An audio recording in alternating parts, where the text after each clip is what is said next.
Hi learners, welcome to our new lesson, the lesson for today, and it is for grade 5, where we are going to look at the science part of it.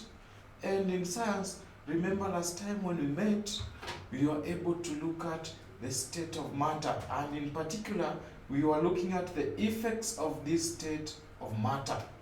So when we provide heat to them, what will take place? Or when we lower that temperature. So heat is increase in temperature or decrease in temperature. So we can decide to decrease that heat or we increase that heat. And remember, we have got the 3 states of matter. Can we be able to name the 3 states of matter before we continue? Very good. We have got the liquid, we have the solid, and we have the gas. Those are the 3 states of matter that we discussed previously.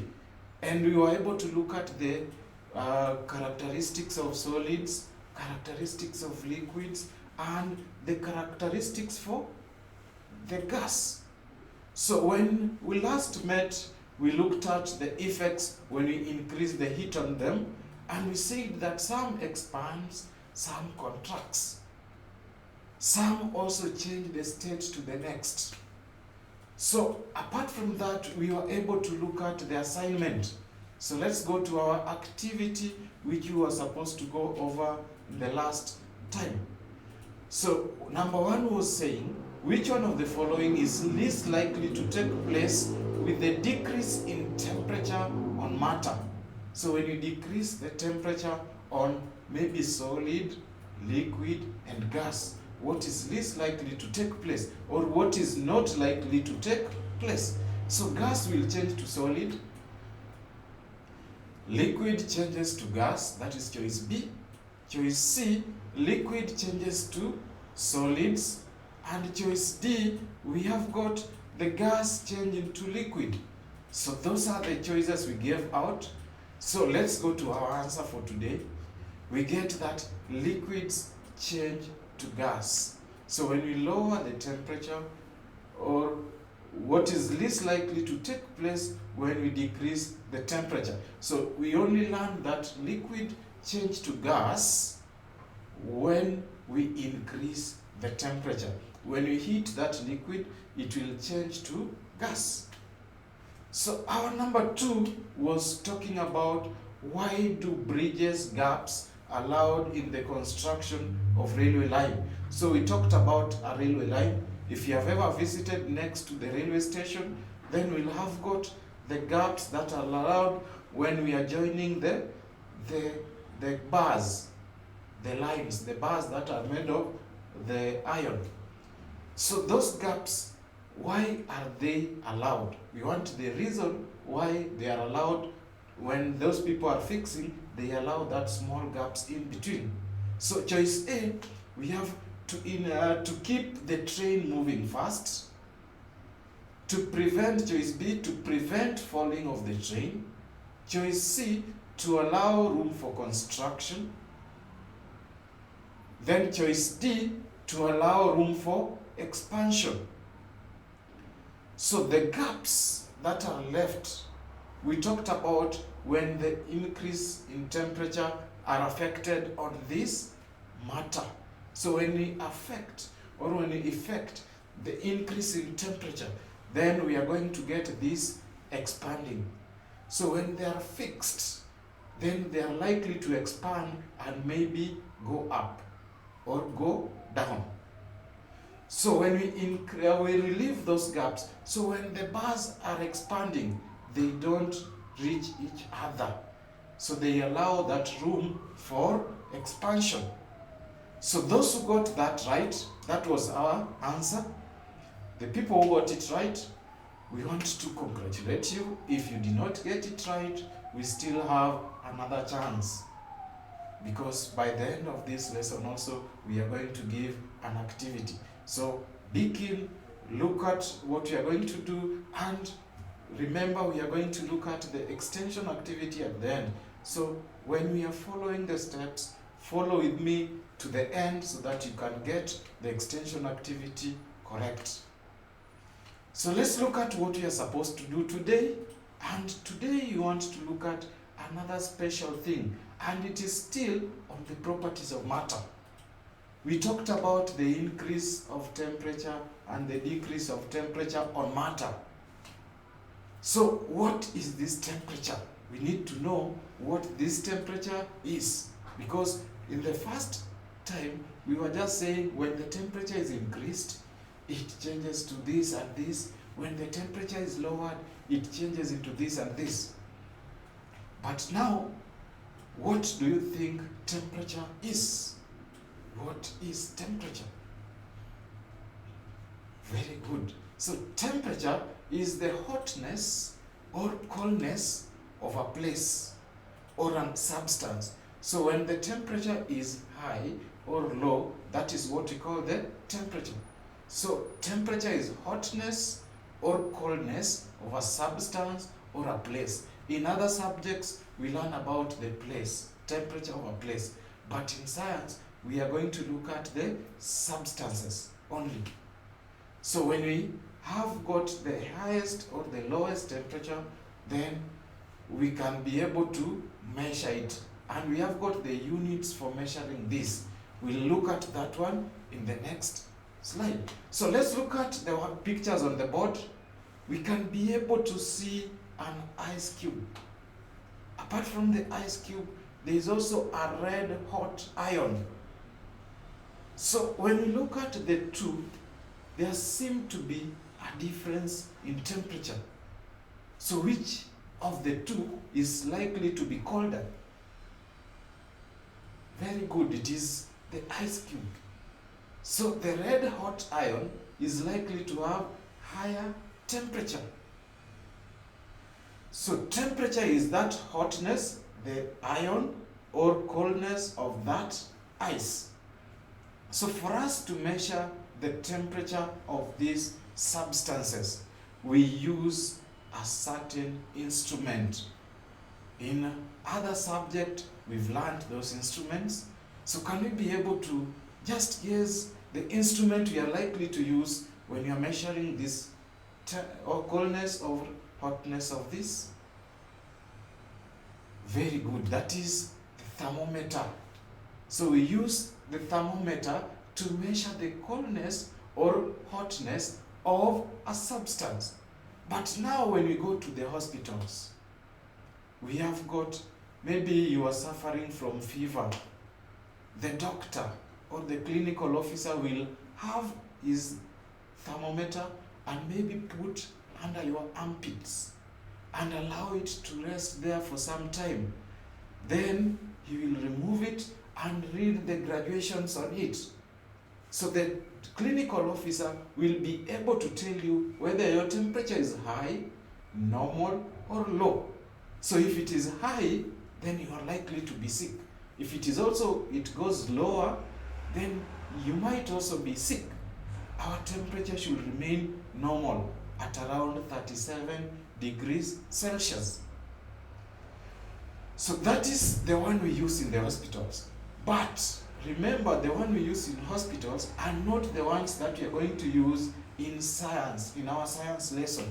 Because the ones that we use in the hospitals are made in a special way. So let's be able to look at the picture of it. So that is the one that we use in hospitals, the one on the board. So it is the thermometer, and that thermometer, we call it a clinical thermometer.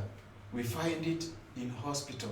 So that is the one that is always put under the armpits, somewhere that is slightly having the higher temperature. So why do we not use this in science when we want to measure the temperature of substances? So this one is not used because on the tip, around where we have got that tip, there is a constriction. There is something that looks like a V. So that constriction is supposed to keep that temperature like that when it is removed from their armpit, so that the doctor or the clinical officer can be able to take the graduation. But the one that we use in our science in what we learn is a different one. Let's look at the different one. So that one is not having that constriction. It is not having the constriction. It is just a tip, then there is that liquid. So when we have that liquid, then we are going to have a graduation, or when we use it to measure the temperature of that, then it is likely to show us. So that one, when you remove it immediately, then it goes back to the normal temperature. But when you put it on a substance, then you can be able to read. But the one in the what we use in the hospitals have got a constriction. It is not straight. So that constriction is supposed to make it to go slower when it is going to the normal temperature.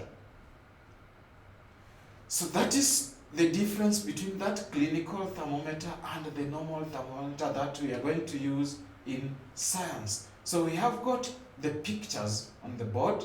We can see the 3 tubes filled with water. One is being heated, another one is not being heated, it is under the normal temperature. Then the other one, the third one, it has been cooled. So when we cool it, then we lower the temperature. So if you are a science pupil and you are asked, which one out of the 3 is likely to be hotter?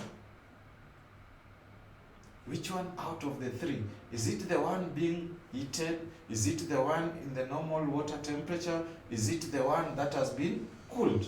Which one is likely to be hotter or has higher temperature than the rest? Very good. So it is the one that is being heated. So when you heat a matter, or when you heat liquid or solid or gas, then the temperature will increase. The particles will start moving randomly. And when the particle move randomly, then the temperature also increases. So when you look at the 3 of them, let's focus on the level of water or the level of liquid in those tubes. We focus on the level of water in the tubes. So when you look at them, which one is more than the rest? It is the first one. Very good. The one that is being heated. We can see it has been heated and it is going up the tube. These other ones are lower. Then the second one with the highest depth is the middle one, the one in the normal temperature. Then when you cool it, then it lowers the temperature. So that is what we get when we heat, when we cool, or when we allow it to be in the normal temperature. So when we want to measure the temperature, then we'll dip our thermometer inside that liquid and be able to take the reading. So remember, the thermometer are graduated, and it is graduated not in meters, not in centimeters, not in kilograms, but it is graduated in degrees Celsius. So we write degrees Celsius with a small 0 in the uppercase and then C. When you want to write it in short form, uppercase, we write a small 0, just the way we do degrees in mathematics. We write a small 0 up there, then a C follows. So we measure the temperature in degrees Celsius. So that is the unit for measuring temperature. So apart from the unit of measuring temperature, we have got the liquid that is inside there. So let's look at this thermometer. Then we can see inside there is a yellow liquid. A yellow liquid inside there.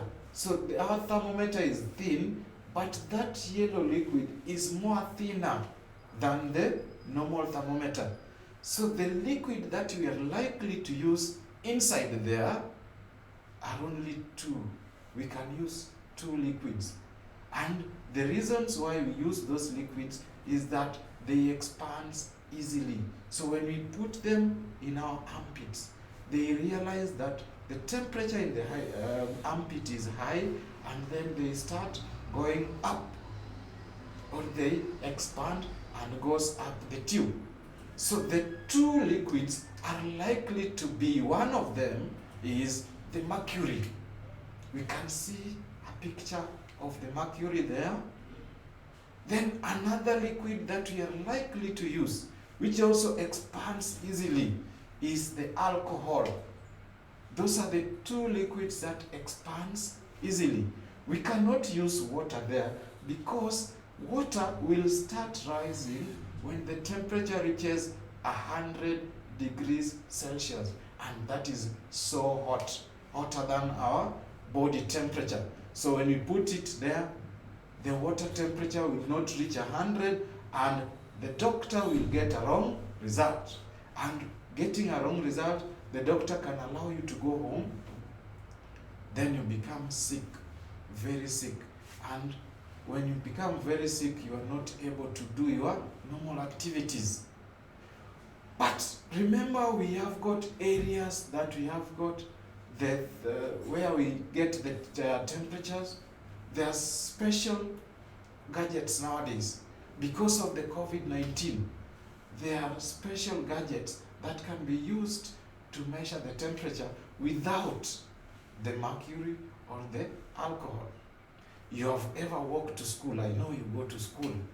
And before you get into the school gate, you'll find maybe your class teacher or the gate man or the guard getting your temperature and noting it somewhere.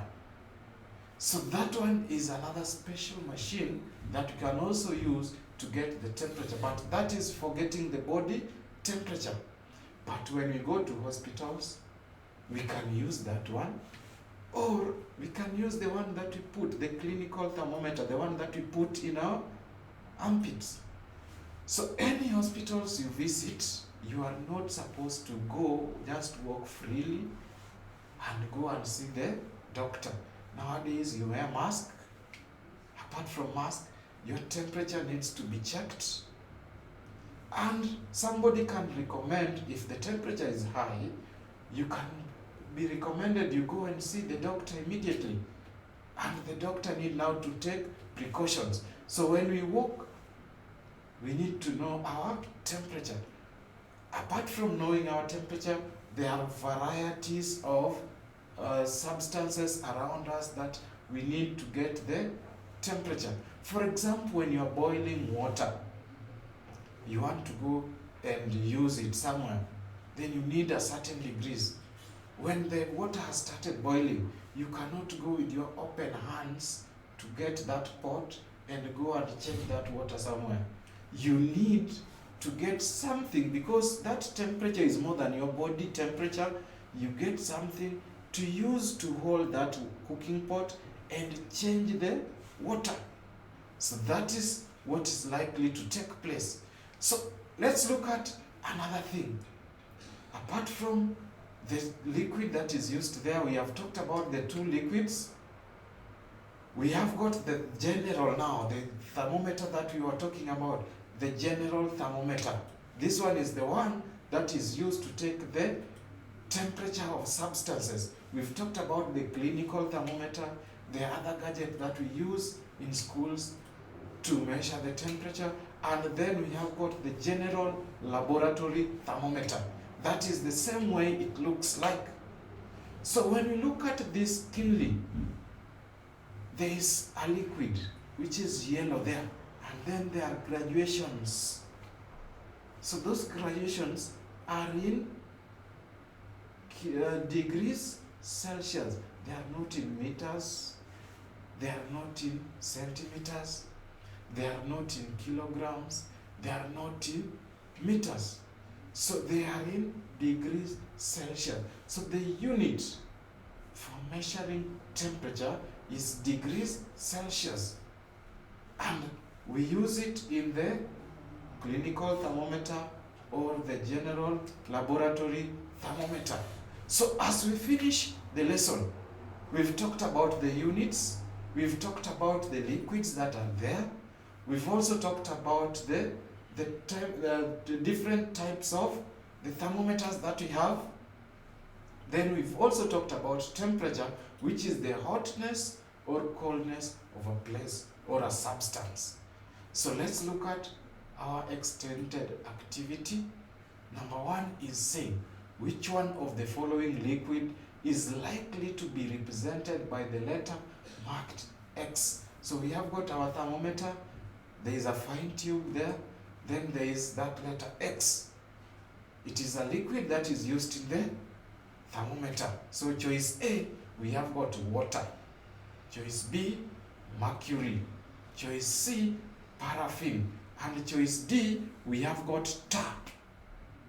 So those out of the four, there is one liquid that we are likely to have inside that tube. So which one of them is used in that tube? Then we have got the second, or we are going to look at this in our next lesson. We'll get the two assignments. So as for now, as we leave the lesson, I want you to check this and get out of the four, which liquid are we likely to have in X? Which liquid are we likely to have to be represented by letter X? I welcome you in the next lesson, which is our lesson coming on this next week. So be prepared. After having gone through this, we'll be able to go through it together again. And I want to leave you by saying bye.